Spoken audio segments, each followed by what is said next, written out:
Praise the Lord. இந்த நாளுக்கான தேவ வார்த்தை ரோமர் 8:28 அன்றியும் அவருடைய தீர்மானத்தின்படி அழைக்கப்பட்டவர்களாய் தேவனிடத்தில் அன்பு கூறுகிறவர்களுக்கு சகலமும் நன்மைக்கு ஏதுவாய் நடக்கிறது என்று அறிந்திருக்கிறோம்.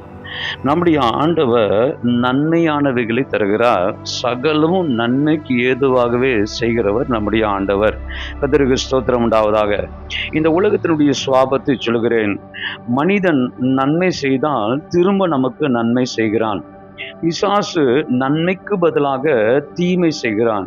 தேவனோ தீமைக்கு பதிலாக நமக்கு நன்மை செய்கிறவராயிருக்கிறார்.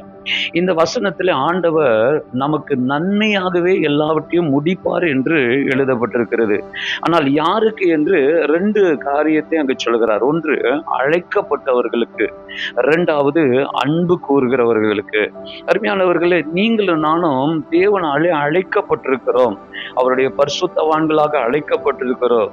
அவருடைய பிள்ளையாக நாங்கள் அழைக்கப்பட்டிருக்கிறோம். நித்திய ஜீவனுக்கென்று நாம் அழைக்கப்பட்டிருக்கிறோம். 1 தெசலோனிக்கேயர் 4:7 பரிசுத்தமாவதற்கென்று நீங்கள் அழைக்கப்பட்டிருக்கிறீர்கள் என்ற வசனம் வாசிக்கிறவளா இருக்கிறோம். நாம் இன்னமும் பரிசுத்தமாவோமாக. அப்போஸ்தலர் 13:48 நித்திய ஜீவனுக்கென்று நாம் அழைக்கப்பட்டிருக்கிறோம். அந்த நித்திய ஜீவனை நாம் நிச்சயமாகவே பெற்றுக்கொள்வோம். நாம் அழைக்கப்பட்டிருப்போம் என்றால் நமக்கு நிச்சயமாகவே எல்லாமே நன்மையாகவே செய்வார். இரண்டாவது, அவரிடத்தில் அன்பு கூறுவர்களுக்கு நன்மை ஒன்று சொல்கிறது. அருமையானவர்கள், நம்முடைய வாழ்க்கையில பலவிதமான நெருக்கங்கள், பலவிதமான அழுத்தங்கள் நம்மை சூழ்ந்து வந்தாலும் கூட நாம் எந்த விதத்திலையும் நாம் சோர்ந்து போகாதபடி நம் தேவன் மேல வைத்திருக்கிற அன்பை நாம் நாளுக்கு நாள் அதிகரிப்போம் என்றால் அன்பு கூறுகிறவர்களுக்கு நிச்சயமாகவே சகலமும் நன்மையாகவே செய்கிறவராயிருக்கிறார்.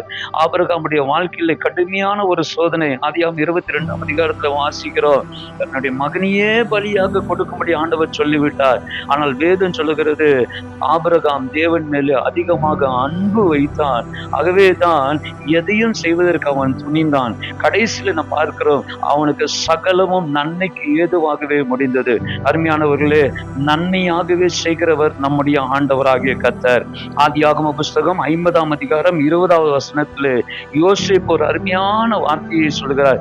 நீங்களோ எனக்கு தீமை செய்ய நினைத்தீர்கள், கர்த்தர் தீமையை நன்மையாக மாற்றினார் என்று எழுதியிருக்கிறது. இதுதான் தேவன் நமக்கு கொடுக்கிற ஒரு பெரிய ஆசீர்வாதம். அல்லேலூயா. நீங்கள் அழைக்கப்பட்டவர்களா இருக்கிறீர்களா? அன்பு கூறுகிறவர்களா இருக்கிறீர்களா? உங்களுக்கு விரோதமாக பலவிதமான தீமைகள் நடந்திருக்கிறதா? சோர்ந்து போகாதீர்கள். எல்லாமே கர்த்தர் நன்மையாகவே முடித்து தருவார். இந்த நாளில தேவனிடத்திலிருந்து அந்த நன்மையை பெற்றுக்கொள்ளுங்கள். அந்த நன்மை உங்களை உயர்த்தி வைக்கும். கர்த்தர் இந்த வார்த்தைகளை ஆசீர்வதிப்பாராக. God bless you.